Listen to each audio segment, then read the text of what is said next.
ने सलाम कहा। अभी कुछ वक्फा नहीं हुआ था कि इब्राहिम एक भुना हुआ बछड़ा ले आए। फिर जब देखा कि उनके हाथ खाने की तरफ नहीं बढ़ते, यानी वो खाना नहीं खाते, तो उनको अजनबी समझकर दिल में खौफ किया।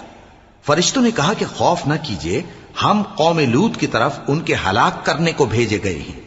और इब्राहिम की बीवी जो पास खड़ी थी हंस पड़ी, तो हमने उसको इसहाक की और इसहाक के बाद याकूब की खुशखबरी दी। उसने कहा, एहे मेरे बच्चा होगा, मैं तो बुढ़िया हूं और ये मेरे मियां भी बूढ़े हैं, ये तो बड़ी अजीब बात है। उन्होंने कहा, क्या तुम अल्लाह की कुदरत से ताज्जुब करती हो? ए अहले बैत, तुम पर अल्लाह की रहमत और उसकी बरकतें हैं, वो लायक तारीफ है, बड़ा है।